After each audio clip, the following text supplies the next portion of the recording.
morning to you. Oh, fine. Hello. Oh, good morning, Mr. Fast Snaffle. Yeah. Uh-huh.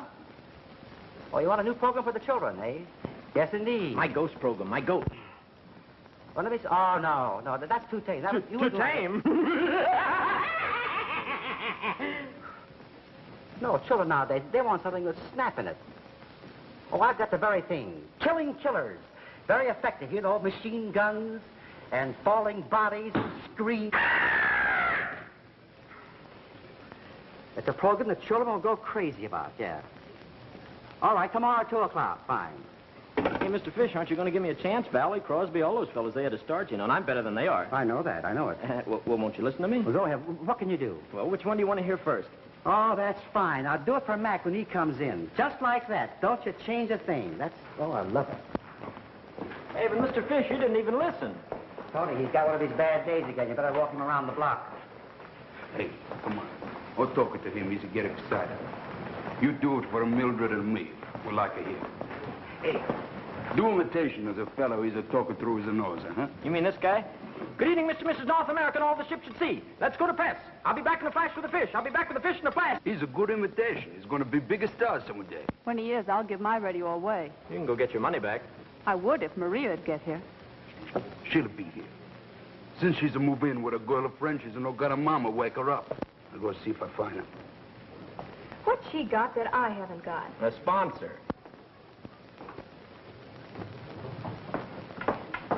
Oh, Maria.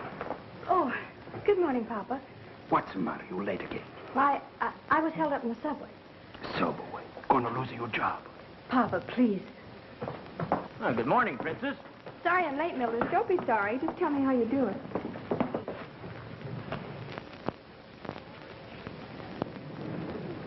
There's the man, Mama. There he is. Come, Wilbur, please, come away. You are Mr. Kluck, ain't you, mister? The man on the balloon? Why, yes, my son. Would you like to have one? Boy, bring a balloon.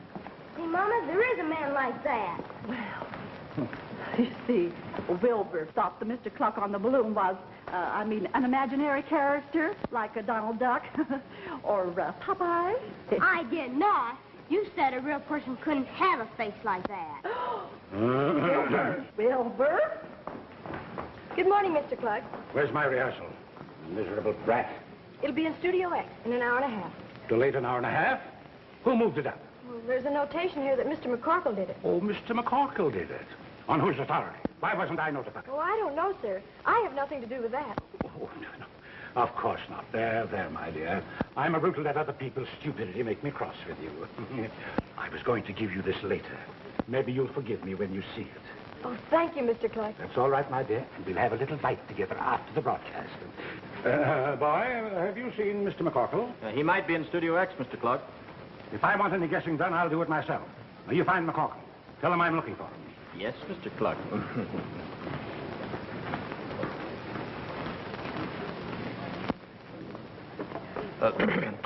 I almost forgot. I've got something important to see you about when you get through. What? I want to see if your eyes are big enough for radio.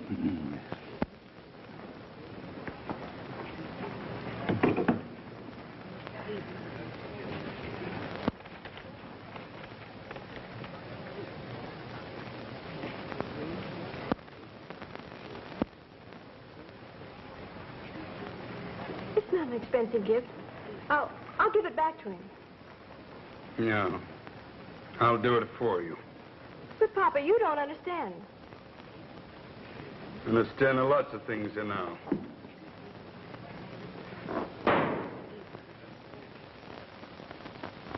I don't care what the Consolidated Censorship Department says, sis. You can't advertise Eden's underwear without using the word panties. It's their chief product. All right, my darling brother, but take it easy. You're as nervous as a cricket's hind leg. You better phone the censorship department, Miss Jean. Yes. Tell them that I can't write breeches, drawers, or step-ins in any of the commercials. It has to be panties. No, wait a minute, Miss Jean. Don't phone. Go down there yourself and see what that old blue nose... Max, go ahead, Miss Jean. Tell them that the Eden Company manufactures panties, and if I can't say that on the air, they shouldn't have accepted the account. What's wrong with panties? Well, radio's prize-winning announcer. Come on in. Hello, Dave. Say, you look pale. What's the matter? Did you muff your last commercial? No, I just feel low today. I dropped in to see if the new Popola script is ready. Oh, you bet. Cluck. Popola. That stimulating drink that all America goes for. Guaranteed to let you down for a nickel. Careful, sis. The old dictator's liable to jump out of an inkwell and take his account away from us. Oh, no, not today. Mr. Kluck should be in very fine spirits. His chief competitor just threw in the sponge and called the Undertaker. Holy jumping static. Nelson's beverage goes bankrupt and the old boy takes a nosedive in his penthouse apartment. Say, that's too bad. Kluck told me Nelson was in trouble. Something about a typhoid epidemic down at Nelson's factory, but I thought it was just a rumor. It was. But leave it to Kluck to keep it going. You know, I don't see how that guy sleeps nights with his conscience. Where's MacCorkle? What did you want to see him about? Speaking of sponsors, I'm going out this way. I get enough of him during rehearsal. I swear, Steenie, if Kluck says one word to me that I don't like, I'm going to kick his teeth in. oh, no, you don't. You can hate him, but you can't throw our bread and butter out the window. MacCorkle's doing. I want to see him. It's not Mr. Kluck, Miss MacCorkle. It's just this fresh kid. She said you were busy, but I thought you'd like to know. Kluck's tearing through the halls looking for Mr. MacCorkle. Thanks, kid, but you better cut out that imitation. Every time I hear our ducky little sponsor's voice, I want to hit somebody. Was it my voice you were referring to, MacCorkle? Oh, no, not at all, Mr. Kluck. Come right in. It's unexpected pleasure. Have a chair. Never mind the chair. Why did you delay my rehearsal? Well, we called your office to explain. Didn't you get the message? No. Well, answer me. Mr. Kluck, Miss Bellow is on the Normandy. The Normandy hasn't docked yet on account of the fog. Even a radio producer can't control that. And they said the boat will dock in plenty of time for your broadcast. I've advertised that woman all over the country, and I'm not going to take a chance. Now, you call up the police and have them send a harbor boat and an escort to get her. If I don't get some action inside of 20 minutes, my account goes to another agency. Oh, we'll take care of everything, Mr. Kluck. Hey, Mr. MacCorkle, if the boat sinks or anything, will you give me a chance? I can imitate an opera singer.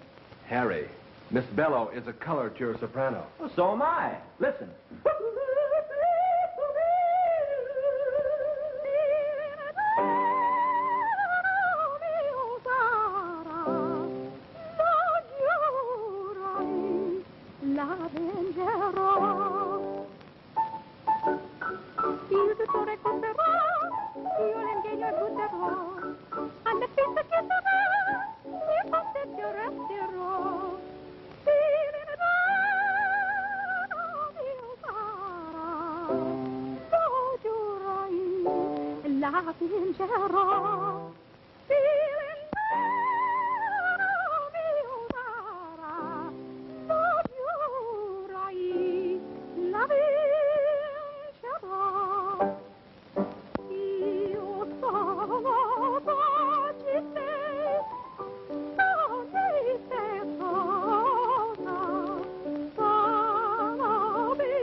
How do you like it?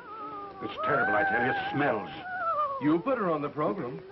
I'm not talking about her. It's the air in here. Why don't they have windows in this place? Because they let in street noises, Mr. Kluck. And then why don't they get a ventilator that will work? It's stifling. Why don't you try the sponsors' room? Are you trying to tell me where to listen to my program? Oh, no, of course not, Mr. Kluck. I just thought you'd be more comfortable there. The air. What's the matter with her voice? Are you doing that? Look here. Where do you think you're going? A young man that you want to keep this account. Mr. Kluck, I've got to give the announcer your changes in the closing commercial. Well, then you tell him to put some life in it. It reads like a funeral notice. Yes, Mr. Kluck.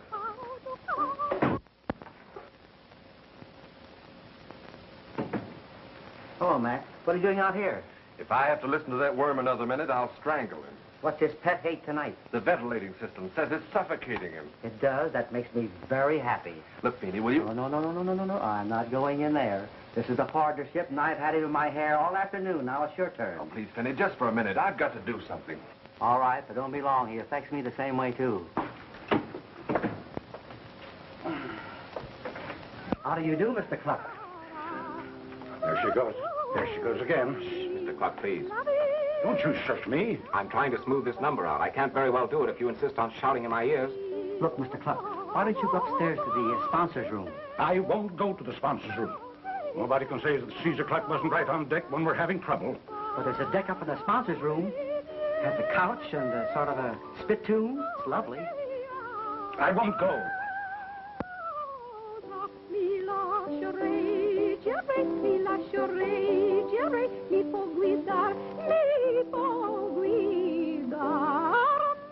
Oh, listen to that woman.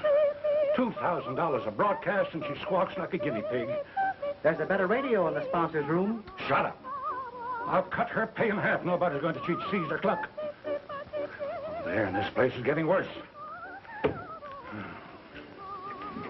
Mr. Kluck, the air in this building is changed, washed, and sterilized every 2 minutes. It doesn't bother Mr. Fish, and it doesn't bother me.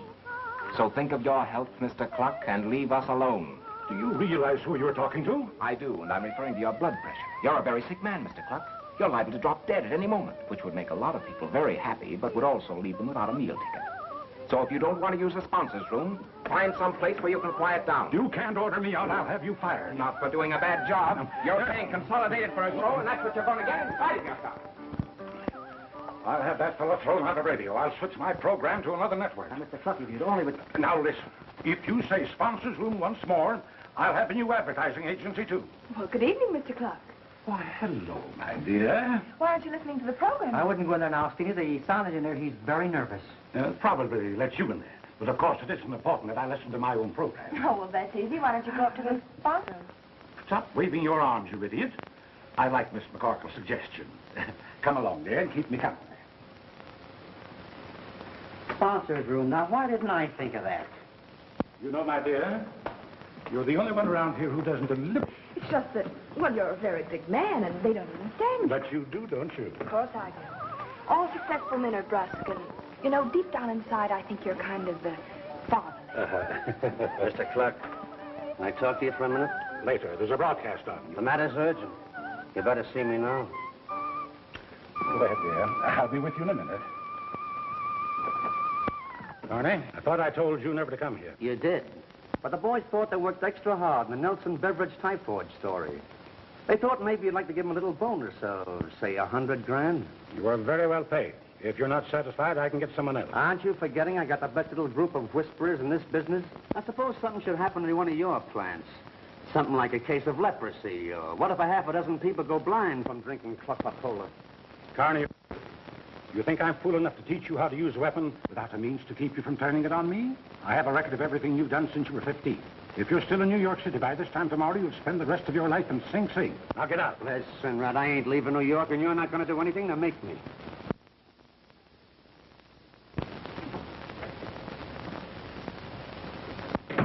Don't forget, Nelson committed suicide. Maybe something just like that could happen to you.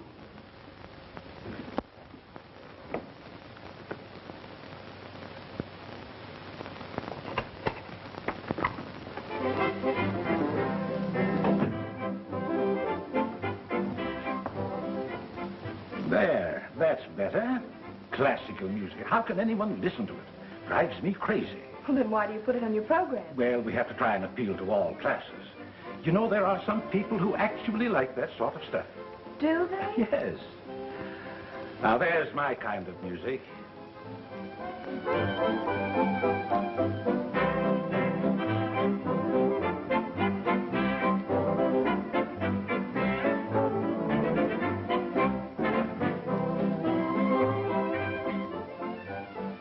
Hello, Dave. Hello, Tuttle. Look, do me the station announcement when I finish the commercial. What's the idea? They put me on the Barker's Brand Flake Circus in Studio Z, and I'll have to run to make it. Well, isn't that shoving them pretty close together? The same announcer on the following program?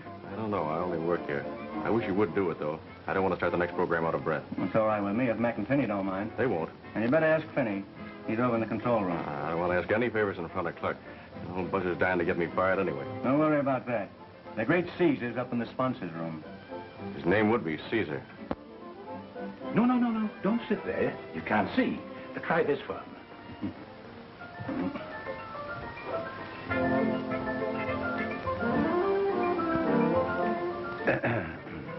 Now, isn't this better? Just like a theater. Don't you think we should have the door open? It's a little stuffy in here. Oh, on the contrary, it's quite cozy. Oh. My, that's a nice perfume you're wearing. Thank you. I like it. You know, you're a very attractive girl, Miss MacCorkle. I don't think I ever noticed it before. Oh, well, you're just being nice, Mr. Kluck. It's probably the music or the hair or something. No, it isn't. You know, I'm considered a very fine judge of beauty. Don't be silly, Mr. Kluck. What will they think downstairs? You know very well all they can see in the window is their own reflection. Oh, please, Mr. Kluck. Remember your blood pressure. Well, that doesn't bother me half as much as you do. Do you wonder why the girls don't like you? Does the other fellow always get the good job? Well, maybe you lack... That's the wrong line. He's reading last week's commercial. I'm afraid, Miss MacCorkle, this is the last straw. Oh, no, it isn't, Mr. Kluck. This is... Straight right for me until I discovered Kluck's Papola. Since then, Glomer's windows are the talk of Osceola. And the little secret, the redhead in the Mrs. Lingerie will Where's soon Kluck? be Upstairs. Mrs. Kluck. Can you kill that speaker from down here? Why, sure. I forgot to tell Dave about Kluck's changes. For vim, vigor, and vitality, think Kluck's Papola, drink Kluck's Papola.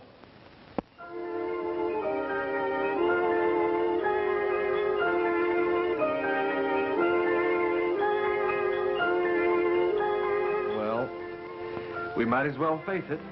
Are you man enough to come along with me? You better let your sister calm him down first. You mean Steenie's up there with him now? So what? She can handle him with one hand tied behind her. I hate sponsors. They all think they're so irresistible. Kluck try to put you in the radio? What do you think?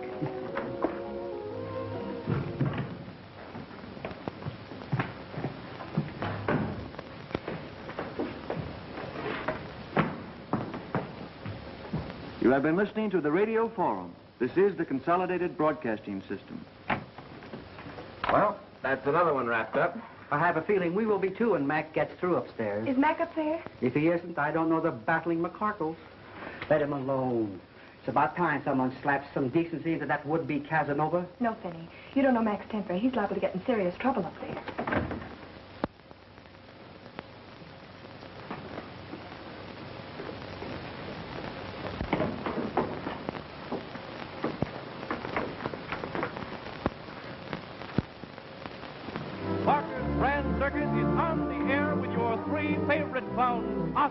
Squatto, and Blotto.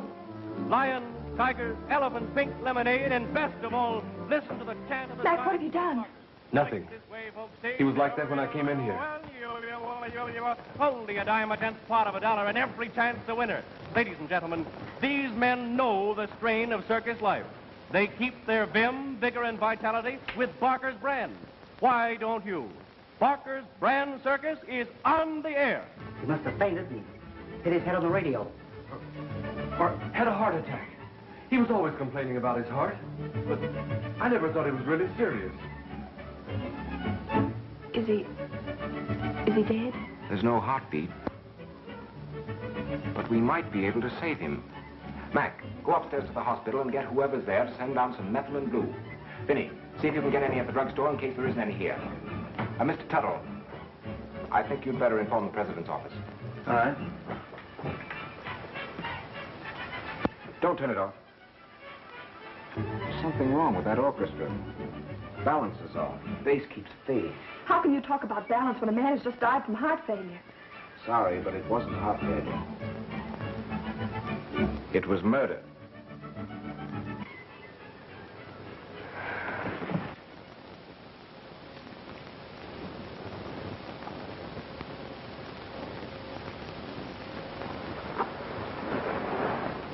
How did I get down here?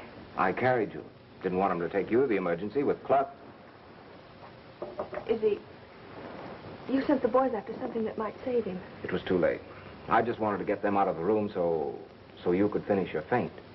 Well, how did you know I was going to faint? The air pressure in that room had been tampered with by someone who knew Kluck's phobia about ventilation.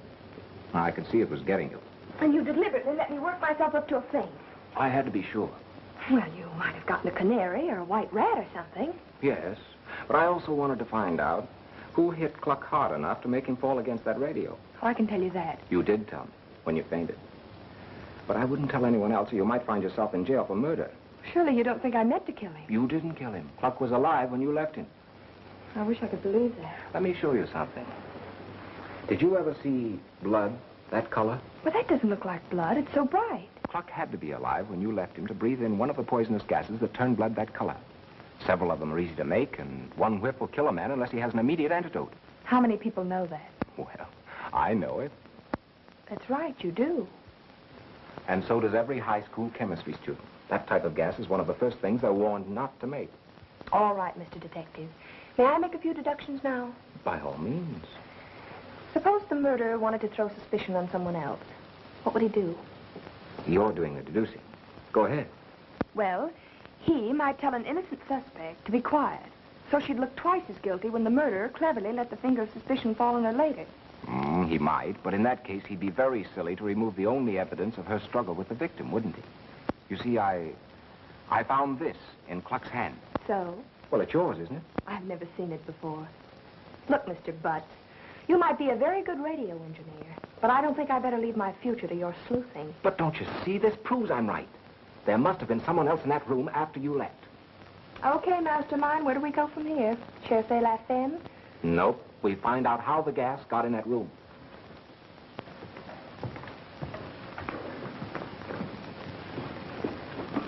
Step in quickly. I don't want to change the pressure any more than we have to. Hey, wait a minute. Do I faint again when I go in there? No. You were hysterical before. And I'm all right now.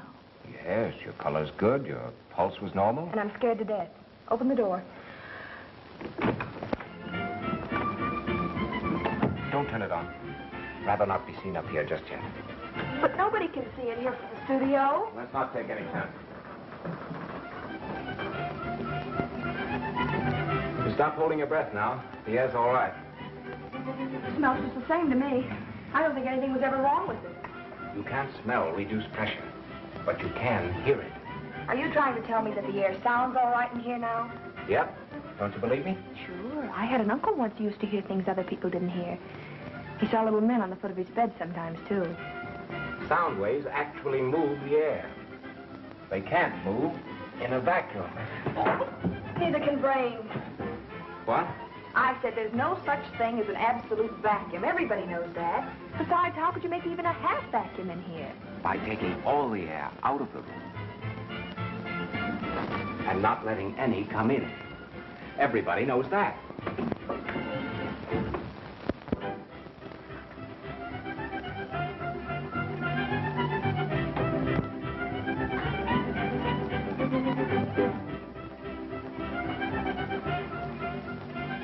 Oh, I'm sorry. I didn't mean to interrupt. I'm waiting for my brother. Oh, I see. And the light hurts your eyes. What business is it of yours? What are you doing here, anyway? I was looking for a mechanical pencil. Green with a gold band. I thought I might have dropped it in here. Well, in that case, it's probably still around you. No, don't bother. Please don't bother. It's not of the slightest consequence.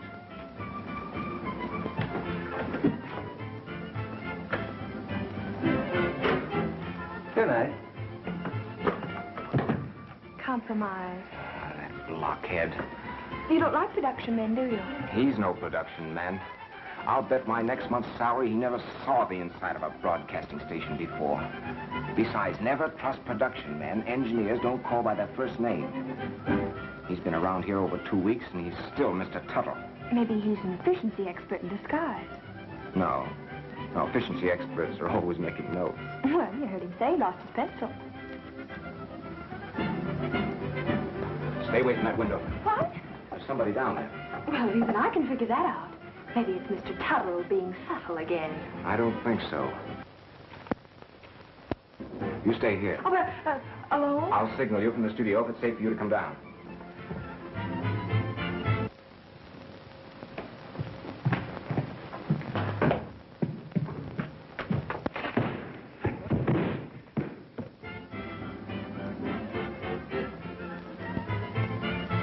Keep out of this. Keep out if you don't want death to call again.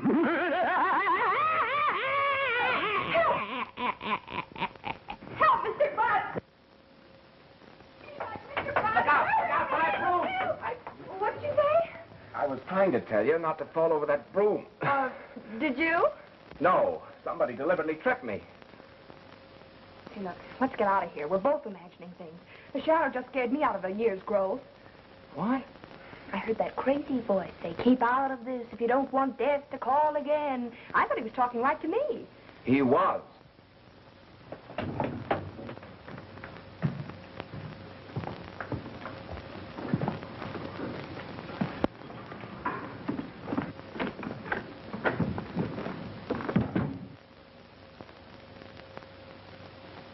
Mm-hmm.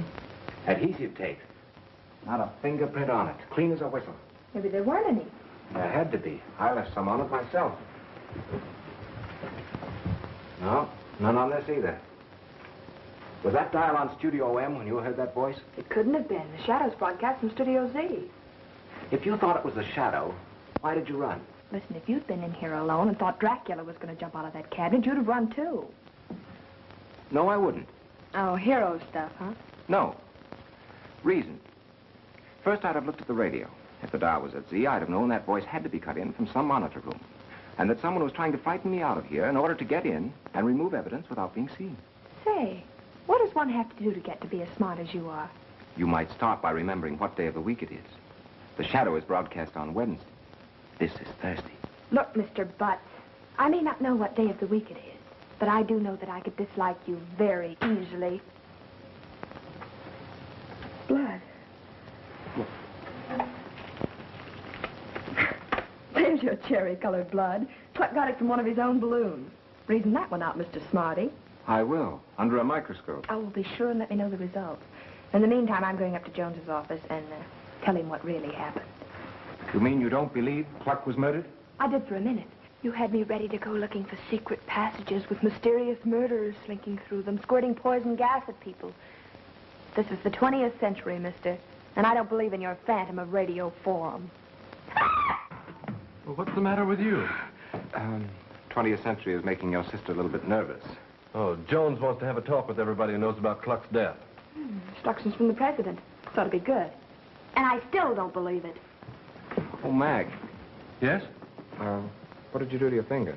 Oh, I cut it this morning with a razor. I'd get rid of that adhesive tape if I were you. Really? Why? I hope you don't know why.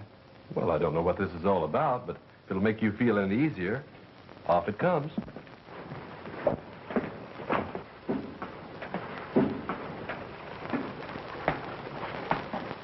Hello, Tony. Mr. Ben, you want to tell me something, please? Sure. What is it, Tony? Mr. Kluck, he's a dying out of rumor tonight. Yes. But how did you know that? Why, Caesar was to carry him upstairs. And they give me orders to remove the balloons.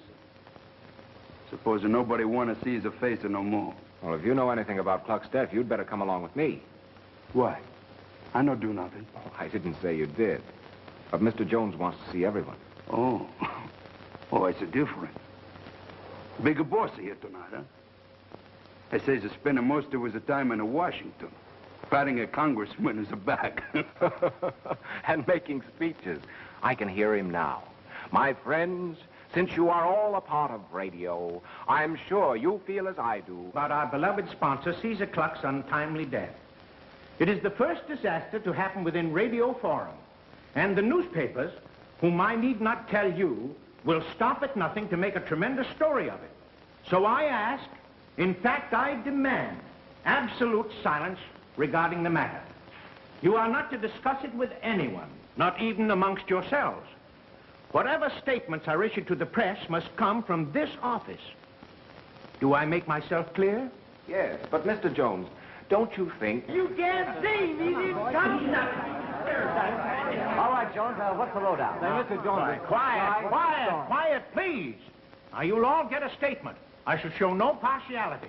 But first, let me introduce Dr. Sylvester, the well-known radio commentator. And these folks are members of the Popola production staff. Frankly, Mr. Kluck's sudden death was a terrific shock to me, as well as to his friends and co-workers. The man was not only an industrial genius and advertising wizard, but he had a great soul, as simple as a child, whom anyone from porter to president at Consolidated could call friend. Never mind the hearts and flowers. We didn't come for the obituary. We want to know what happened. Yeah, well, where he died? Who found the body? Well, now, one question at a time, gentlemen. I know you must all get your papers on the street at a certain time, so I'll let Dr. Sylvester, who was Kluck's personal physician, and with him when he died, give you the details. My patient died from natural causes. Mr. Kluck suffered for years from coronary sclerosis.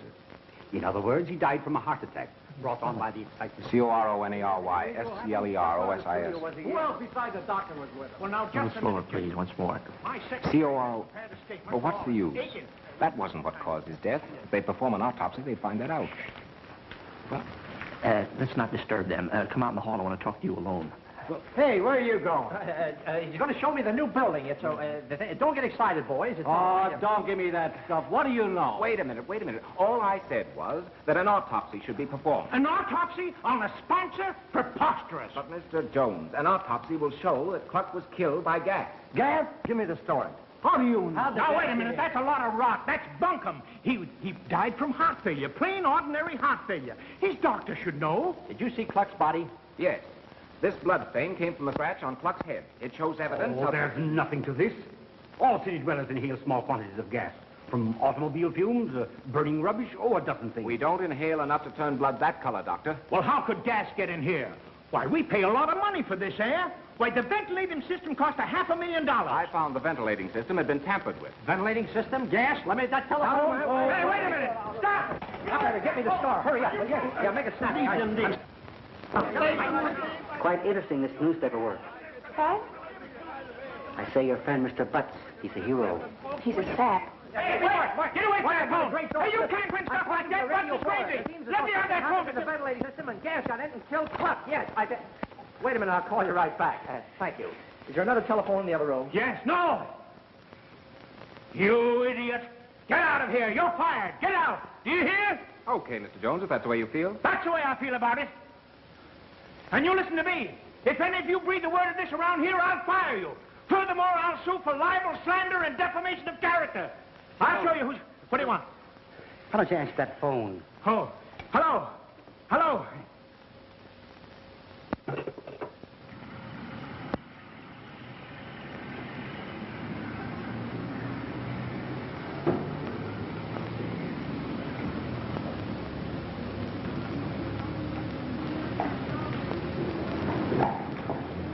Flo, I was wondering where you'd gone. What are you doing out here? Just thinking. About your job? I can get another job, all right, but after tonight, I'd kind of like to stay here. Why don't you go up and tell Jones you're sorry you spoke out of turn? I can get Mac and Steenie to use their influence to get your job back. Well, maybe I was a little indiscreet letting those newspaper men hear me, but still the facts deserve investigating. Oh, well, suppose you are right. What difference does it make? Besides, let Jones worry about his own troubles. You seem to forget that murder comes easier the second time. Can you prove it was murder? No, but a good criminologist could. Well, then why don't you let a good criminologist do it? It's none of your business. I guess you're right. Oh, well, come on. Let's go up and talk to Jones. No, Miss MacCorkle, I couldn't, because if anybody asked me about my statements tonight, I'd have to tell them what I thought. But I would like to be able to get in here once in a while. Well, I think that could very easily be arranged. It's kind of late to stand here and talk about it, though. You could drop up to my place and we could talk it over there. I don't know where you live. Well, do I have to come right out and ask you to take me home? What? Oh, no. No. I'd be glad to. Well, all right.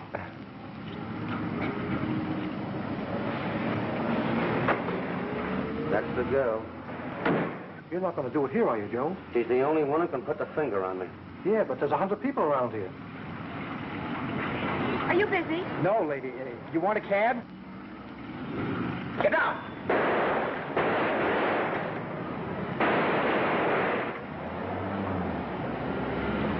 I see what you mean. Get in there, quickly.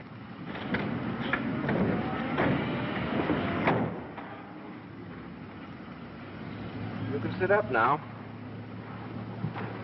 I recognized that man with the gun. You did? Who was it? Well, we were on our way to the sponsors' room, and he stopped Kluck out in the hall. And Kluck didn't seem very happy about it either.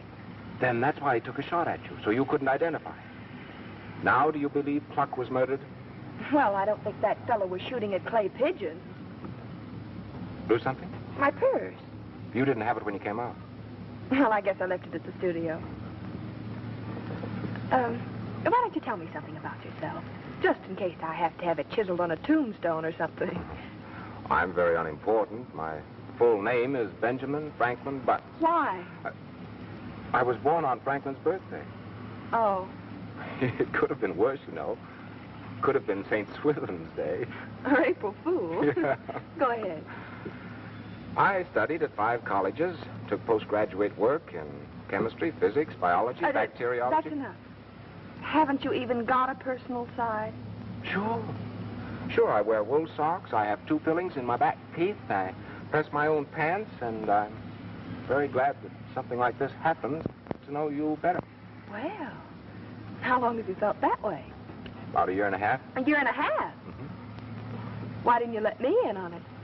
Well, I guess I'm not impulsive. Impulsive? Brother, you're terrific.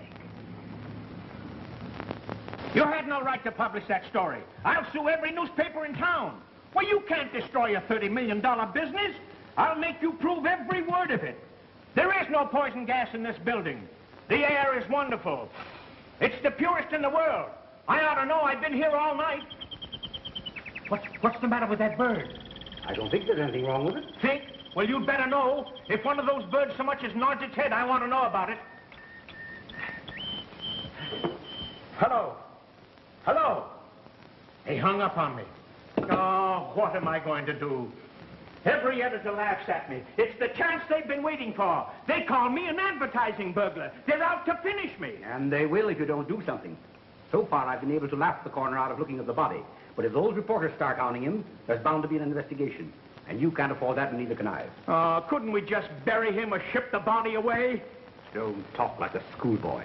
You know we can't. As far as we know, Kluck had no relative.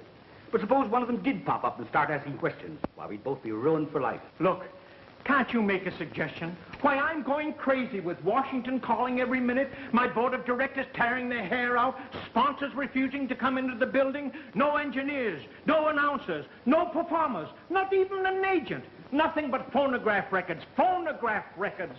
Why, do you realize there's the all-star benefit tonight, followed 2 hours later by the president's fireside chat? I don't know what you're going to do about the benefit, but the president's message should quiet people down. And you don't have to announce it's coming by remote control. Well, what about engineers? Not one of them to touch a control board. Wait a minute. I've got it. What? You can do it. You can put it over. Do it do what? Find something else which caused Kluck's death and make it believable. Now, quiet down, Harry. Your nerves are beginning to crack. Nothing of the sort. Why, if we can find a motive and make an arrest, our problems are solved, aren't they? Sure. Sure. But it's impossible. We haven't got a clue to hang our hat on. Didn't I tell you not to bother me? What the deuce do you want? Mr. Tuttle wishes to see you. Says it's very important. All right, send him in. At least he's got nerve enough to come into the building. Good morning, gentlemen. What's good about it? I ran across this in the lost and found department. The contents should interest you. That letter might help to clear the air around here. Terrific. Colossal. Why, this is it. Now I know what killed Caesar Kluck. What? Poison. Who? Who said so? Listen to this. Dear Steenie MacCorkle, you will find the information you requested regarding poisons attached to this letter. You will note I have underlined the amount necessary to cause immediate death. P.S. If it is for a sponsor, I suggest a little more than is indicated. They are pretty tough babies.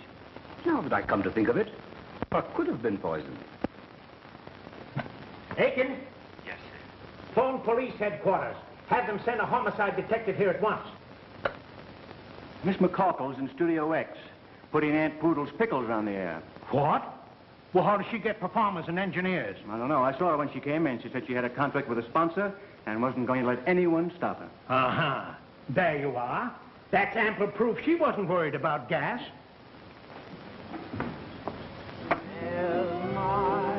Well, he's the last person I expected to show up today. We're harmonizing one step and two steps, old steps and new steps. Control room, Studio X. There's no I can't call her now. She's on the air. All right, I'll tell her. and our time is now.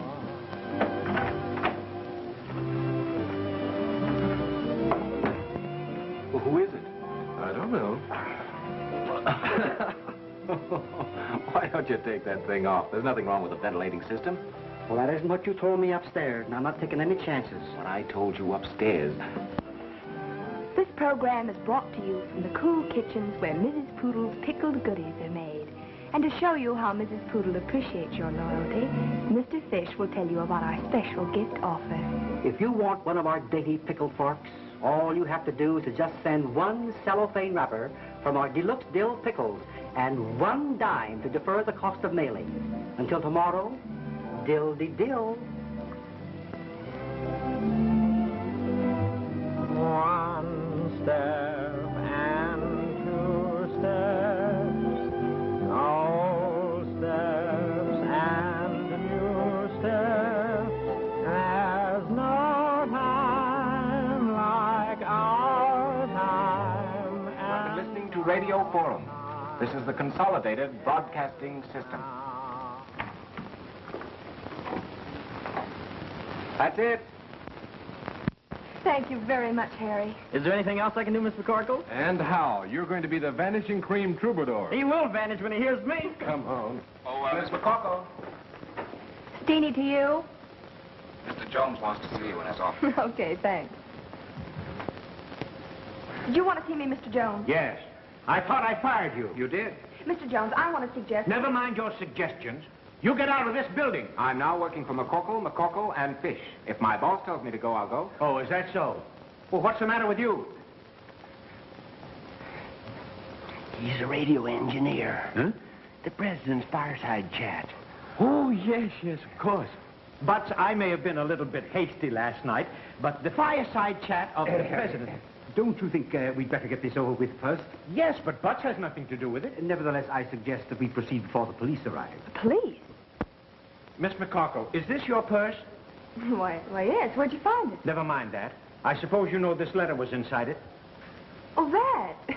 I'd completely forgotten about it. You seem to have forgotten a lot of things. Yeah, things that are damaging enough to convict you of the murder of Caesar Kluck. Let me see that letter. Now, it'll do you no good to destroy it. We've made copies, and witnesses will testify they saw the original.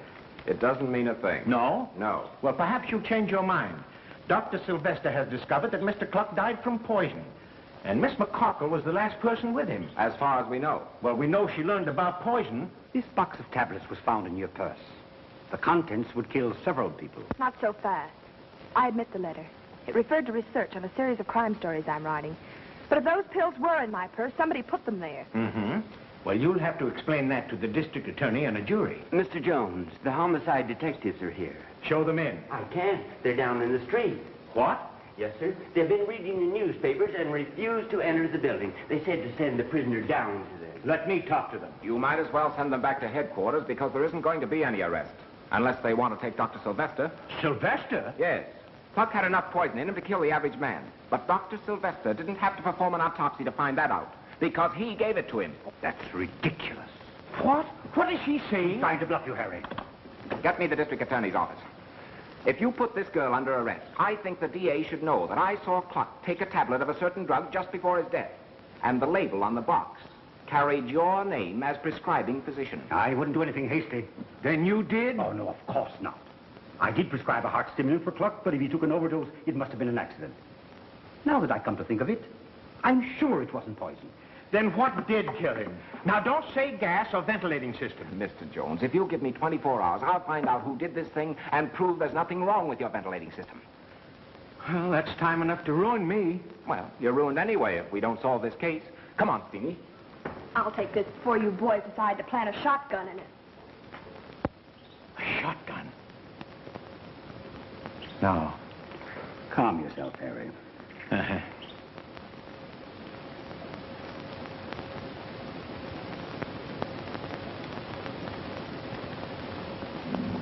It's as simple as that, huh? Yes. How do you know so much about Kluck's apartment? Well, I've been there. Oh, well, chaperoned by Mac and Steenie, of course. Well, let me get this straight. We go in the theater, up in the balcony, out on the fire escape, across the roof of the garage, jump the alley, and then where are we? We're on the terrace that leads to Kluck's apartment.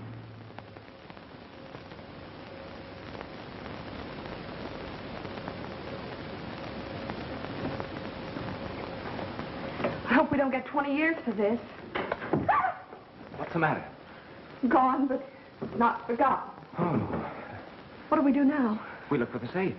Well, they're usually behind books. But there aren't any books. I guess Kluck did something else with his spare time. Well, maybe behind the pictures. No. He'd think of a better place than that. My intuition tells me behind a picture.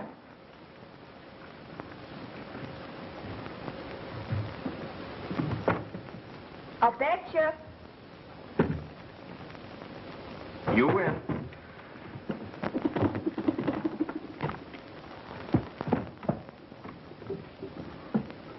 Hear a heartbeat? Quiet, please. Say, you weren't kidding when you said your hearing was better than other people's, were you? No, of course not. The ear can be trained, just like the other 5 senses. Where's the 6th?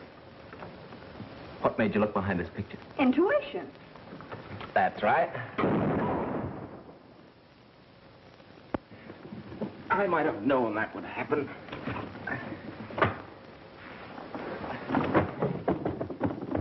Mean you're not dead? Not yet. That was just a vial of acid set to go off in case someone opened that safe who wasn't supposed to. These papers must be important. I bet that report was heard for blocks. Well, let's get out of here before someone decides to investigate. The doorman. Is there any other way out of here? I've got it. Come on. Well, what are you... Here. Get behind these curtains. Well, what about Get you? behind there and stay there. But listen.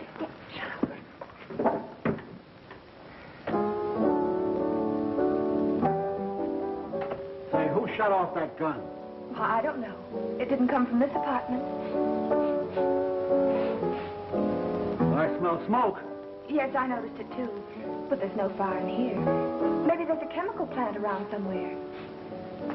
I did notice the smoke coming from that window across the street, though. Okay, I'll report it. Who are you? What are you doing in here anyway? Me? Don't you remember me? I was Mr. Kluck's girlfriend. Which one? Oh, there you go. Just like everybody else. Trying to tell me things about my dear Clucky. But I was the only one he really cared for. He told me so himself. So when I heard about his accident, I had to come back and play his favorite piece at the scene of our great happiness. Where are you? Where have you gone without me?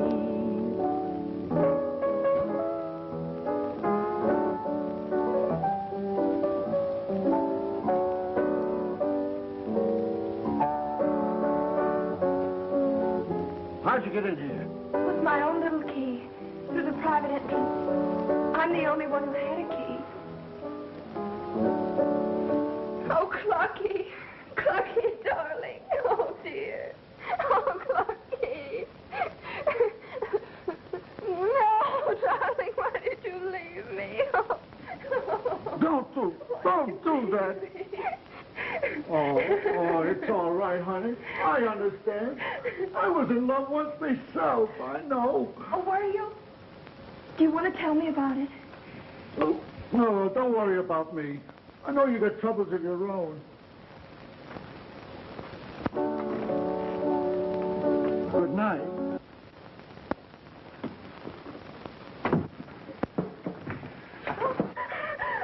Say, you ain't going to commit suicide, are you? No, no. All right. 'Cause you weren't supposed to be in here, you know. Of all the disgusting exhibitions. Why didn't you like it? Oh, I do so want to be an actress. Really, I do, really. Come on, let's get out of here. Not until I see that fellow down on the street again. Nobody could be that dumb.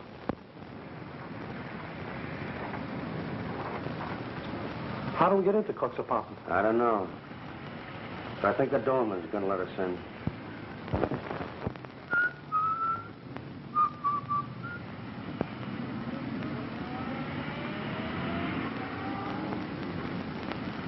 Say, there's no private entrance. What's that dog giving me?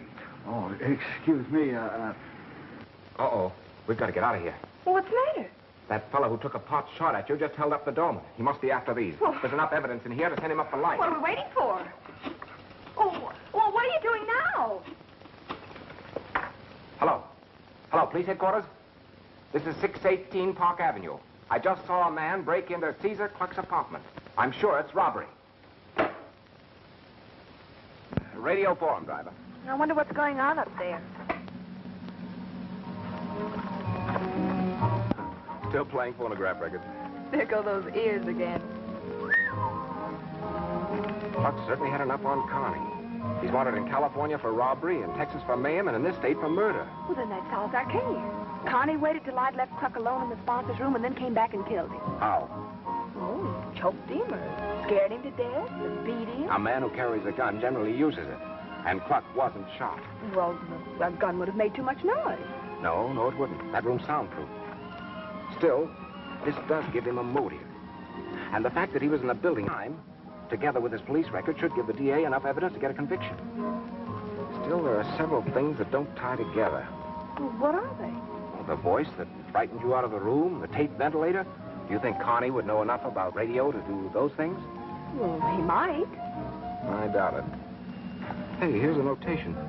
Paid to Dr. Sylvester, April 17th, $10,000. Here's another one. Paid to Dr. Sylvester, $5,000. What could that be for? For a broadcast, maybe? Why, he's never been on one of Kluck's shows. Maybe he was paid to stay off of them. That's it. Can we get a transcript of Dr. Sylvester's broadcasts on these dates? Well, I'm sure we have them on file in the office. Good. Greetings and salutations, ladies and gentlemen. That's not a phonograph record. That's the All-Star Benefit Show. Personally supervised by MacCorkle, Fish, and the absent MacCorkle. Video, so help me out. And now the time has come to lend ideas. To au revoir, pleasant dreams. Think of us when requesting your things here. And now, good night, Bonchitio, bless you. When the blue of the night meets the gold of the day,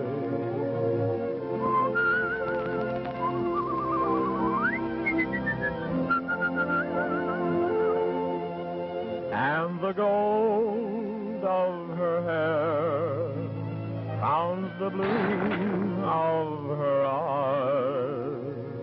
Boo boo boo boo boo boo boo boo boo boo boo. Thank you. Good evening, ladies and gentlemen. This is the old groaner in the radio forum. If my eyes don't deceive me, here comes number one citizen and the sage of the Ozarks. What are you going to dream up tonight for, Satchel Mouth?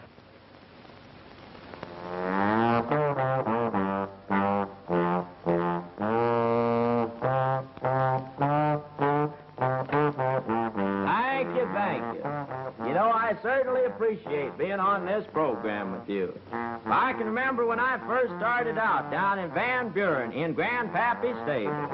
He had a stable there, and I was stable boy. You know, that's a tough job. If you don't watch your work, it sure piles up on you.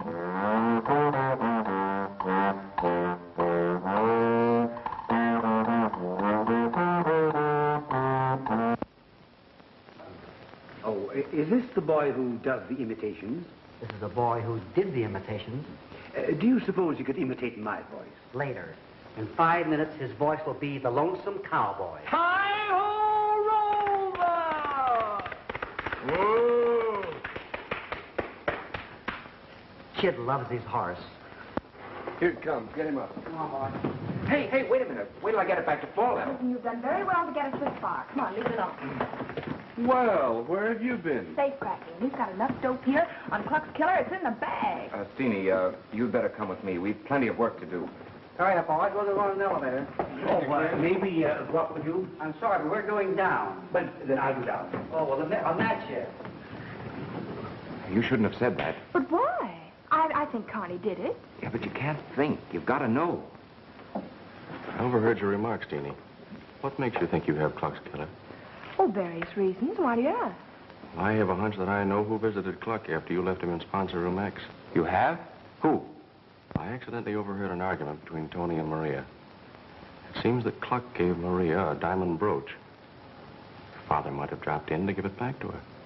Well, that's very interesting, but why tell us? Mr. Jones is the one to know. Well, it doesn't mean anything one way or the other to me, but I had understood that you'd guaranteed to find Kluck's killer, and I thought I'd give you the tip. Well, thanks a lot, Dave. You've helped a lot. All right. Good luck. Well, what do you think of that? I've got the brooch in my pocket. There's Maria. Let's check it. Hello, Maria. Oh, no one seems to want any information today, so I have to do something to keep awake. Maria, did you ever see this before? No, never. You sure? Yes. That's funny. Because both your fingerprints and your father's were found on it. All right. It's mine. I mean, well, Mr. Kluck gave it to me, and Papa saw him and took it away from me to... But Papa didn't kill him, honestly, Mr. Butts. Mr. Kluck was alive when Papa left him. Where is your father, Maria?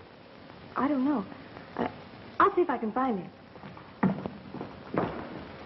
Well, this puts a different light on our theory, doesn't it? Did you really find her fingerprints on it? No, but I could see she was lying, and I wanted to trip her up. Boy, are you some tripper-upper. I fell for it myself.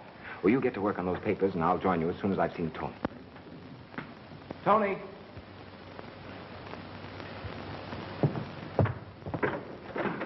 Oh, Tony, I wanted to ask you...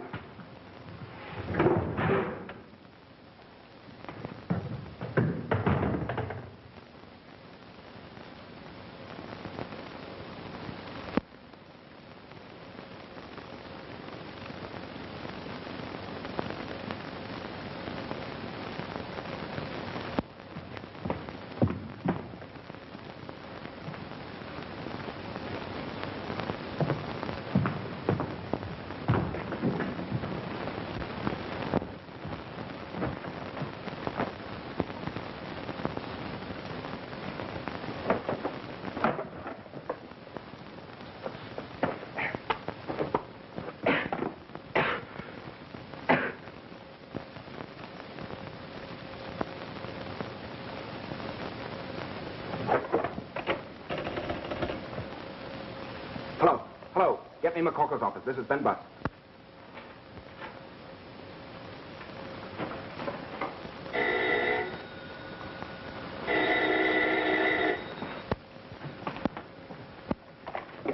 Hello. Oh, Ben. Ben, listen, I got it. Carney worked for Kluck and... What? I said Tony's been murdered by a balloon full of gas. Are there any balloons in your office? No, but look, I'm trying to tell you that... Balloons? Yes, there's one right here on my desk. Then take it to a window and toss it out and get out of there.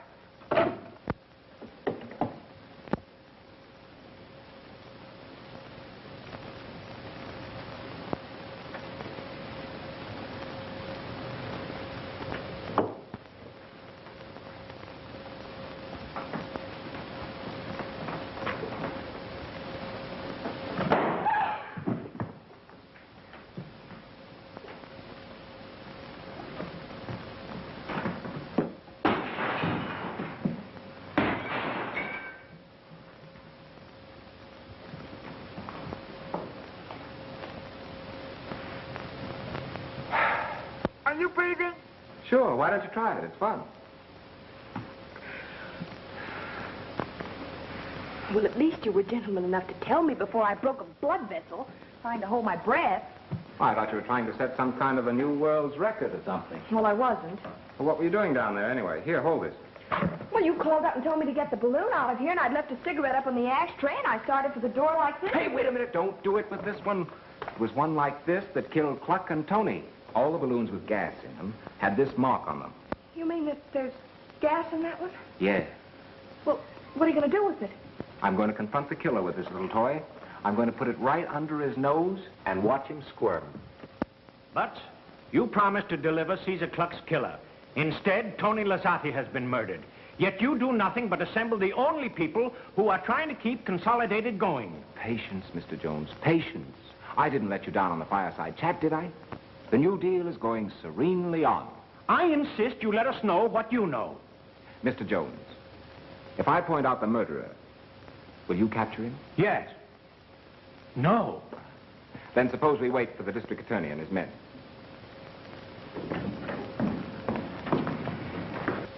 Now, Mr. Butts? Not now. Sit down. Will you please tell me I'm dying? Who did it? I haven't the slightest idea. The district attorney. Oh, come right in, gentlemen. How do you do? Mr. Francis, this is the young lady I was telling you about. Nice work, mister. You mean Captain Connie? Well, I had it all figured out from the start. Well, then, probably you can tell me. Oh, well, no. I'd rather you ask my assistant all the questions. Did you get anything from Connie? A full confession. Well, that should interest Mr. Tuttle. Did you find the pencil you were looking for last night in the sponsor's room? Green with gold band? Well, now that you have me, I might as well confess. For a long time, the local authorities have been trying to stop Kluck's whispering campaigns. But they were never able to get enough evidence to prosecute on. So they appealed to the Federal Communications Commission. I was sent up from Washington to find out whether Kluck was paying Dr. Sylvester for boosting Popola and knocking his competitors. He handed Kluck a message when he came in last night, but it wasn't among Kluck's effects. So I went up to the sponsor's room to look for it. I see. By the way, Doctor, why did you remain in this building a full half hour after your Nature Oil broadcast? Why, I talked with the engineer for 15 minutes about my speech, and then I had business with Mr. Jones. Caesar Kluck was killed after the Popola broadcast. Did it take you the next 15 minutes to get to the reception room? No, but there was no reason to rush. I had plenty of time. Yes, you had plenty of time. Time enough to go to the upper corridor, wait for Steenie to leave Kluck, then slip in and kill him. You're mad. Maybe you're right. Doctor, I understand you're quite interested in Harry Lake's imitations. Yes? Ever hear him do the shadow? Did anyone tell you to do that laugh last night? Well, oh, stop all this. I did it. I taped up the ventilating system, but I did it to scare Kluck, not to kill him. Then you tripped me on the staircase and had Harry frighten your sister over the radio so she'd leave the room and you could get back in and remove your fingerprints in the adhesive tape. Yes, but when I learned about Kluck's death, I was frantic. But I didn't use poison gas. I don't know anything about it. I know you don't. Or you would have removed the broken balloon that killed Kluck when you destroyed the other evidence. How can you kill a man with a balloon? Hit him over the head with it? Come here, Finney, and I'll show you. Hold this for a minute, will you? Is it heavy? I'm awfully tired. Suppose this balloon was filled with a deadly gas, and the murderer wanted to stay at a safe distance. He could take an ordinary soda straw like this, and an ordinary pin with a little wad of paper on it, and then he could... Don't bring that balloon in here!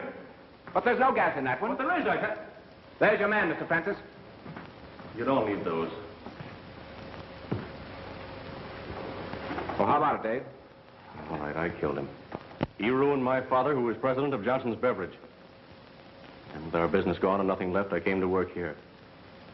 I won a Dixon Award, and Kluck demanded me for his program. Nelson committed suicide. It was to me as though Kluck had killed him. I tried to forget, but I couldn't. His face was everywhere, even on these balloons. They were driving me mad. So I figured out a way to use them to kill him. But why did you kill Tony? I didn't kill Tony. I put the balloons everywhere I thought Kluck would go. Tony must have accidentally broken one when he was ordered to pick them up. All right, young man. Aiken, get me the publicity department, legal department, and every newspaper in town. I want you to dramatize this story for the cavalcade of time. The nation should know. Butts, you're going to be the head of the engineering department. Oh, gee, won't that be nice? You can be around all the time now. I'm sorry, but I'm going away for a while. But I'm offering you a big job. Well, thank you, Mr. Jones, but I'm afraid that'll have to wait. You see, I have another scientific problem. Miss MacCorkle and I are going to work it out together at Niagara Falls. That is, if she can decide which one of these names she'd like to use. Well, any one of them's all right with me. Well, let's go. Oh, Harry. Now. Ta-ta-ta-dee, ta-ta-ta-dee.